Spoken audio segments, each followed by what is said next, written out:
कंपनीमध्ये गुंतवणूक करण्यास सांगून 15 लाख रुपयाचा नफा मिळवून देतो असे सांगून फसवणूक केल्याप्रकरणी शास्त्रीनगर येथील राहणारे मोहसिन नदाफ उर्फ डीके यांना सोलापूर येथील मुख्य न्यायदंडाधिकारी यांनी फसवणूक प्रकरणात जामीन मंजूर केलेला आहे।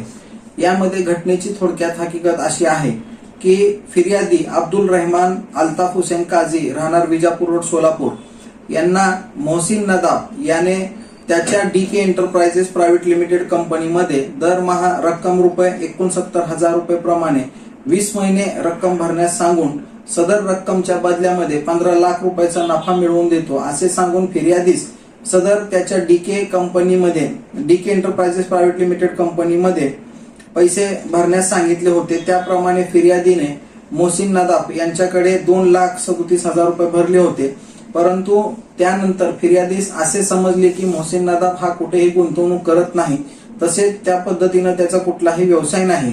त्यामुळे फिर्यादी याने मोहसिन नदाफ यांना रकमेची मागणी करून त्यांच्या विरुद्ध तक्रारी अर्ज दाखल केला होता। सदरचा अर्ज मागे घे म्हणून मोहसिन नदाफ यांनी त्यांना धमदाटी केली व धमकावले, तसेच त्यांची जी रक्कम होती ती कुठल्याही प्रकारे दिली नाही व कुठलाही नफा दिला नाही, म्हणून फिर्यादी यांनी सदर बाजार पोलीस स्टेशन येथे मोहसिन नदाफ यांच्या विरुद्ध फिर्याद दाखल केली होती। त्या अनुषंगाने मोहसिन नदाफ उर्फ डीके यांच्या विरुद्ध भादवी कलम 420, 406, 504, 506 प्रमाणे गुन्हा दाखल करण्यात आलेला होता। या गुन्ह्यामध्ये मोहसिन नदाफ उर्फ डीके यांना जी आहे सदर बाजार पोलिसांनी अटक केली होती। तसेच मोहसिन नदाफ याच्या कंपनीची माहिती, कंपनी कुठे चालते, कशी चालते, यामध्ये आणखीन कोणाचा सहभाग आहे याबद्दल पोलीस कस्टडी देखील मागितली होती, परंतु त्यानंतर 2 दिवसांमध्ये कुठलाही तपास निष्पन्न न झाल्याने मेहरबान न्यायालयाने त्यांना न्यायालयीन कोठडी मंजूर केली। त्यानंतर आम्ही आरोपी मोहसिन नदाफ यांच्या वतीने सोलापूर येथील मुख्य न्यायदंडाधिकारी यांच्या कोर्टामध्ये जामीन अर्ज सादर केला होता। एकंदरीत मोहसिन नदाफ हा एका राष्ट्रवादी काँग्रेस पार्टीचा कार्यकर्ता आहे। त्याच्या विरुद्ध राजकीय देशापोटी हा गुन्हा दाखल झालेला आहे। त्यांनी कुठल्याही प्रकारची कंपनी काढलेली नाही अथवा कुठली कंपनी चालवतही नाही, केवळ बिशीचा व्यवहार होता आणि ह्या बिशीच्या व्यवहारातून जे आहे फिर्यादी यांनी चिडून जाऊन जे आहे या मोहसिन नदाफ यांच्या विरुद्ध फिर्याद दाखल केली असल्याचे आम्ही दाखवले।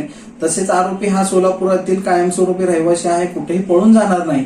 एकंदरीत तो तपासामध्ये पोलिसांना सहकार्य करेल या अटी देखील टाकण्याची आम्ही विनंती केली असता आमचा युक्तिवाद ग्राह्य धरून सोलापूर येथील मुख्य न्यायदंडाधिकारी श्री विक्रमसिंह भंडारी साहेब यांनी आरोपी मोहसिन नदाफ यास रक्कम रुपये 25,000च्या जात मुचलक्यावर व वैयक्तिक बंधपत्रावर तसेच पोलीस स्टेशनला हजेरी देण्याच्या व तपास कामी सहकार्य करण्याच्या अटीवर जे आहे जामीन मंजूर केलेला आहे।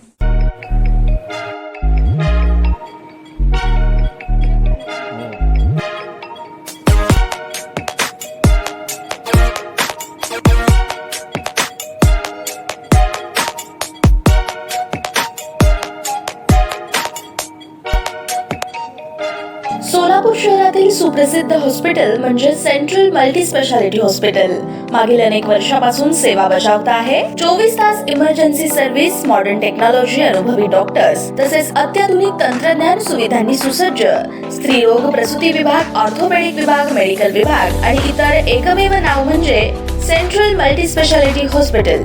पत्ता गणेशपेठ शॉपिंग सेंटर, मंगळवार बाजार, सोलापूर। ताज्या बातम्या पाहण्यासाठी प्राईम महाराष्ट्र न्यूज चॅनलला सबस्क्राईब करा।